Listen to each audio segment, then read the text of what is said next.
Shalom, everyone. This is Rabbi Shlomo Katz. You're listening and taking in the soul of Israel on landofisrael.com, on the Land of Israel Network. I'm joined today by my dear holy brother, my warrior, my right-hand man, Rabbi Jeremy Gimpel. Boker Tov, good morning. Boker Tov. New morning, new day in Judea. Never gets old. Never gets old. The mountains we're looking at here look more beautiful than ever today. There's something about hitchadshut hateva, the renewal of nature that happens here in a more manifested way than probably anywhere else in the world. Yeah, since the beginning of the summer, I've been waking up now and davening vatikin, davening with the sunrise with my oldest son, Lavi. And we've been going out into the vineyards at our farm and just working the land for 3 or 4 hours. And it comes about like 9 o'clock in the morning, 10 o'clock in the morning, and I feel like I've already lived a full day. And I start off my day like getting my hands dirty in Eretz Yisrael. I'm just like, it's like, how much more can I fall in love with this land? It's just apparently like, a lot more. Yeah, it's just unbelievable. It's just like such a zchut to be here, to live here, to be able to like share our experiences here with all of our listeners. It's just like unbelievable. I have to add though, I mean, I'm coming off a high of what you're describing because my wife and children and I got on the car yesterday. For us, it's about an 8-minute drive. Drove out to the farm, to the vineyards, to get a closer look, to feel more close to that which we're very excited about. And my kids are just in heaven. They can't wait to get more and more involved with everything that's going on. So it's a very exciting time. So I just want to give you a bracha, a strong bracha right now as we're going into the heat of the summer. Hold on tight. Just hold on tight. That's it. And to bless you with what we're going to be talking about today. Bitachon. Bitachon. We hear that word a lot in Israel. Bitachon is like security, but we're not talking about that kind of bitachon. The security unit that's patrolling here. You know, we're talking about the kind of bitachon that we need as Jews, as human beings. We need a lot of trust to really live with a sincere sense of trust that HaKadosh Baruch Hu, that God is running the show and He's running the world. You know, when I was younger, I used to do the following thing all the time. I don't know why in the world I decided to do it, but it was actually a pretty powerful experience. Before I'd cross the street, I'd imagine right now someone would be getting run over, or I would, chas v'sholem, be in a car accident and I'd get run over, and then I'd be like, look what God's doing. He's rewinding time. And now I'm choosing to wait a second, look both ways, and walk and cross carefully. And every time I would do this, I would feel like I was just saved from a car accident. Wow. How old were you when you were doing that? I was about 14. Wow. I remember this clear. I remember the intersection where I would do this on Friday nights walking to the synagogue with my father. It's pretty crazy, right? Tricked out. Did someone tell you to do that? That was just your own invention? I'll tell you what it is. I mean, look, I was a very sensitive kid, like many of us were. But I realized that there were so many moments in life, like terrorist attacks, that I always be like, what would it be like to go back in time and be able to pull someone away from the line of fire, or pull someone away from a car that's coming on, a head-on collision, like a second before.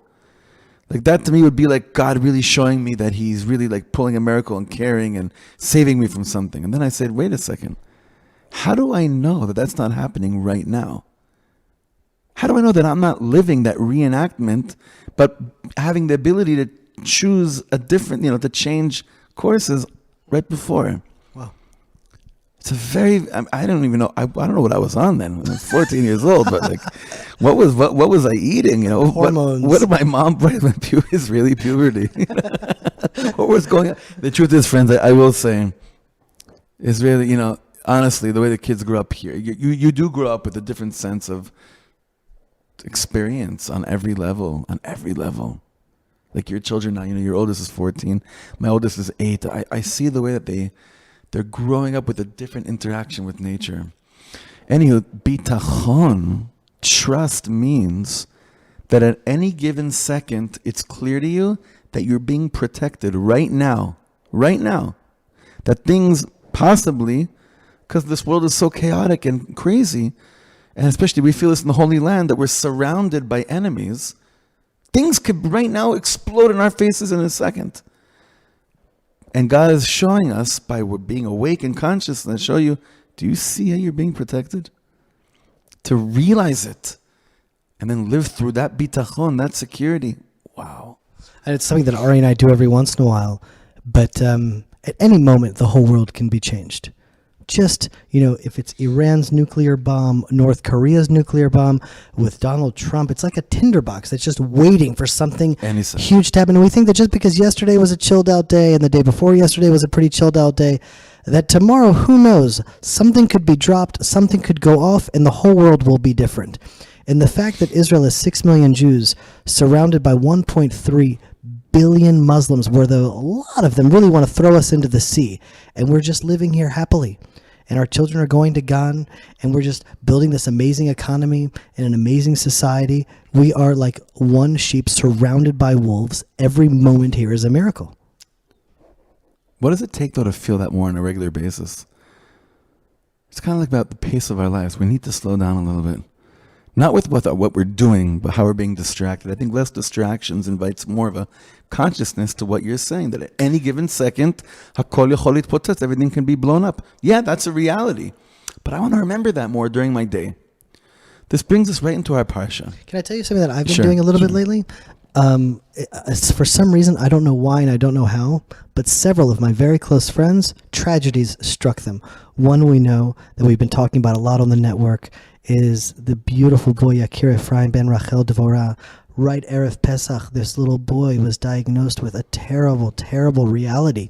And it just, Simcha and Rachel's whole world just shifted. I have another friend, their other kid just ended up in the hospital. She's been there now for several days. You just never know what's going to happen, how it's going to happen. It could happen to me tomorrow. I could walk out of this radio show and a bus could, you have no control. You have no idea. Right. And I feel like the more involved I am, ironically, in other people's challenges, and the more I try to be with them and help them, the more it allows me to appreciate my troubles. I want to marry my troubles. I love my troubles so much. I have so many challenges and so many troubles, but I just want to marry them and live with them, and I just want to hug them, because there's so many challenges around us all the time that Hashem mamish just is protecting us and gives us the challenges that He knows that we can handle. Right. And so there is a constant shield of protection. I feel like just appreciating our lives is by touching other people's pain. Yeah. And seeing where they're at allows us to really appreciate, yes, everyone's got challenges and everyone's got suffering, but once you start touching other people's sufferings, you realize really how blessed we are. Yeah, okay. Alavai. Amen. I hope you always feel like that. Forever. Bezrat Hashem. So I want to bring us into the portion of our week of Parshat Chukat, one of my favorite portions, mainly because it's my Bar Mitzvah portion. So I'm very connected to it, yeah. And a lot happens. 38 out of the 40 years in the desert take place in this Parsha. We have the hitting of the rock. We have Miriam dies. Aaron dies. The red heifer. There's a plague, which we'll talk about in a second. There's wars with nations. There's a lot going on. But there's one thing about bitachon that I wanted to speak about in today's segment, where in the middle of the walk in the desert, it says that the nation started talking about God and Moshe, and they said, there's no bread here, there's no water, and our souls are just sick of this lechem klokel, which means this stale bread. And then right away, God immediately, He sends out these serpents, and they start biting a bunch of people from the nation of Israel, and a bunch of people start dying. Then God tells Moses, make a snake out of copper, place it on a banner. Whoever looks up at this snake of copper will be healed. Very puzzling matter. Although, you ever realize what the logo of medicine is? It's a serpent. The pharmacy is the serpent. It's from this. Yeah, sure. Yeah, this is the source of healing, the source of medication, of medicine. Anyway, but what I saw here was something really beautiful, based on one of the great sages, Rabbeinu Bechaye. What were we really kvetching about? This source of complaining in the desert. We were being surrounded by clouds of glory. Bread was becoming manna was falling from heavens. Water was being provided to us all the time. What are they saying? We have no bread, we have no water.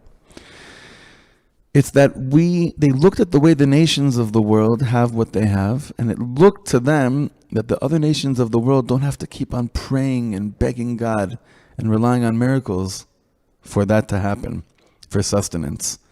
When they were looking at the other nations of the world, it seemed like, look, why can't we just have things the way they have it? That it's kind of always there, and they don't have to beg for it and pray for it all the time, where we felt in the desert that even though things were being provided for us, now we're in transition mode. We're about to go into Israel, and we have to start praying for things to happen. This is the transition from everything's taken care of, it's all beyond nature, it's all miraculous, and now we're going to the land of Israel. Why do we have to cry for it all the time? Why do we have to ask for it? Why can't it just be there and it's normal and it's not miraculous? It's just there, like it looks like our neighbors have. That was one of the problems. What does God do the second that they start to doubt the way that things are taking care of them? He shows them, look what really could be happening to you at any given second. You're going through the desert. You're surrounded by deathly serpents. You just don't realize that you're being saved and protected every single second. So what I'm going to do right now is remove, God is saying, I'm going to remove right now this wondrous shield that you're being surrounded with, and look what will happen any given second. And they come and bite right away. That is such a beautiful lesson. Because like we think like, oh, it's only because of my prayers that the manna is happening. It's like, no, you're being protected. You're being guided all the time, no matter what. Just know that. Wow. You just don't realize it. Which really brings me back to that kid, that 14-year-old kid that would walk down the street and pretend or go into the consciousness of realizing it could be right now, because people are crazy, people drive, that I could be hit by a car right now. But I'm choosing to believe that the fact that I'm walking down the street and God, you gave me a good cup, a good mind to make a choice of walking a bit more carefully, that I'm being saved at every given second. Well, on one hand, the Jewish people that were in the desert, so everything is being provided for them, and they're looking at the other nations. You said it isn't like they just have the Nile; things are just happening. Just there, it's just working. So it's like they just want just HaKadosh Baruch Hu, let me be a little bit more independent. It's like I don't need all of this around me all of the time. And then Hashem's like, oh, you want independence? Here you go. This is what you got. They're like, it's interesting. Each time, it's like sometimes you can read the Torah and be like, Hashem is punishing the Jewish people here and punishing the Jewish people there. But it's like almost every time, it's like they just get what they want. Right. They're like, oh, we don't want to go into the land of Israel. The sin of the spies, we're crying because the land is so scary. Right. Oh, you don't want to go into the land of Israel? Okay, so now you'll die in the desert. Correct. Oh, you don't want me to be around you? You don't want me to surround you? Okay, I'll remove my presence and snakes will come. Correct. It's just unbelievable. Yeah. And I guess the question, for us and for me in my life right now, I feel like if I don't have a Kadosh Baruch Hu every step of this way, I am not going to make it. Not make it. Yeah, I want today. I won't make it. I just want some. I would like some more clouds around me. I want the manna from heaven. I would rock and roll with that. But think about Am Yisrael. A certain level, we've been here for 70 years now. We're surrounded by people that want to slaughter us every second. Not just surrounded like other countries, even within the country, right? Right now we're broadcasting to you from the hills of Judea, from the northern part of the town of Efrat. Approximately, how far are we here from the refugee camp to Haitian? Yeah, minutes. Literally minutes, friends, right? Yeah. There's a cloud. Yeah, what's so special, people come out to our farm, and it's in the mountains, and it's also 10 minutes from Efrat. We're not that far away.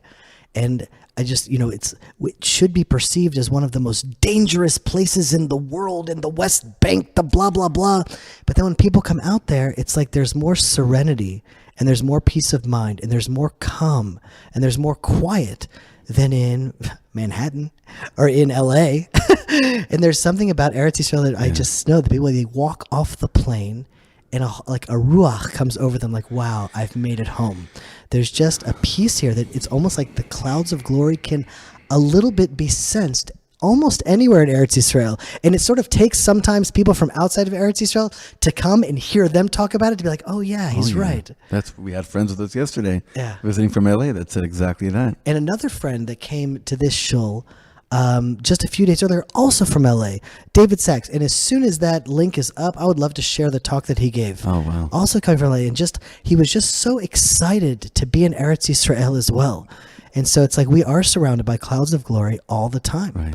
And it can be sensed a little bit more here. And I guess in Chutz La'aretz, it's just got to stay plugged in to the land of Israel. There's no other way. That's it. So I give you a bracha, give me a bracha, all our listeners and all our partners in arm. There's so many of you. Things will continue to probably be crazy because we're on the brink of redemption. We're on the brink of redemption. As we're going through these last few stages, to hold on to each other's hands a bit tighter and to realize that every single second of living with a bit of consciousness is a huge miracle, and it's a gift, and it's living life on a very different level than most of the most of the world is living. But please God, we shouldn't have to have moments of the removal of hashgacha to realize that we're being saved.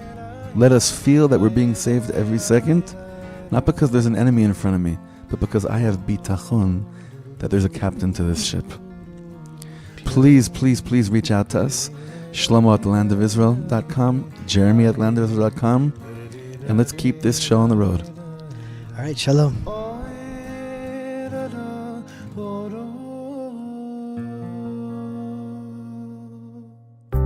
Who are we as a people? Who are we as a nation? What does it mean to be a Jew in the land of Israel, as a Jew in Judea? What is our message to the world?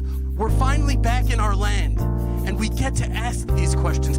Ezrat Hashem, we're going to make Judea and Samaria an issue for the entire world, to know that the Jews have a place in the world. Israel Inspired with Aryeh Bromwitz and Jeremy Gimpel on the Land of Israel Network at thelandofisrael.com.